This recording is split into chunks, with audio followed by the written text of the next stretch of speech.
English Vocabulary Part 1 Homophones in Tamil with Learn With Me Academy. Homophones oda meaning enadhunu paakalam. A word that it is pronounced alike with another word but different in meaning. அதாவது ஒரு வார்த்தையை நம்ம உச்சரிக்கும் பொழுது ஒரே மாதிரியான sound வரும் but ஆனால் அதோட மீனிங் வந்து நம்மளுக்கு டிஃபர் ஆகும். It is applied mistakenly or wrongly is called as homophones. அதை நம்ம அப்ளை பண்ணும்போது, அதாவது ஒருத்தவங்க அந்த வார்த்தையை சொல்லும்போது அதை நம்ம அப்ளை பண்ணும்போது மிஸ்டேக்கன்லி ஆர் ராங்லி நம்ம அந்த விஷயத்தை வந்து எடுத்து போலையா, அதுதான் நம்ம வந்து ஹோமோஃபோன்ஸ் அப்படின்னு சொல்லுவோம். உங்களுக்கு ஒரு எக்ஸாம்பிள் பார்த்தா கொஞ்சம் ஈஸியாக இருக்கும்னு நினைக்கிறேன்.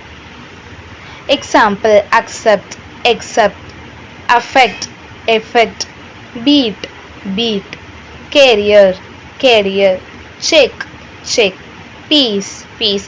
அதாவது இந்த வார்த்தையை நம்ம வந்து சொல்லும்பொழுது எழுதும்போது நம்ம மிஸ்டேக்கன்லி ஆர் ராங்லி நம்ம வந்து தப்பாக கூட நம்ம அதை எடுத்துப்போம். அதை தான் அந்த இடத்துல வந்து மீனிங்காக சொல்லியிருந்தாங்க. அதே மாதிரி ஒரே மாதிரியான வேர்டு வந்து இருக்கும் சவுண்ட், பட் ஆனால் அதோட மீனிங் வந்து டிஃபர் ஆகும். ஹோமானியம்ஸ்னாலும் ஒரே மாதிரி தான், சவுண்ட் ஒரே மாதிரி தான் இருக்கும், பட் நம்மளுக்கு மீனிங் வந்து டிஃபர் ஆகும். எக்ஸாம்பிள் என்னதுன்னு பார்த்தீங்கன்னா steel, steel; rose, rose; pass, pass; moment, moment; soul, soul; right, right. இதெல்லாம் தான் examples. Thanks for watching this video. Learn with me Academy. For more video, please subscribe our channel.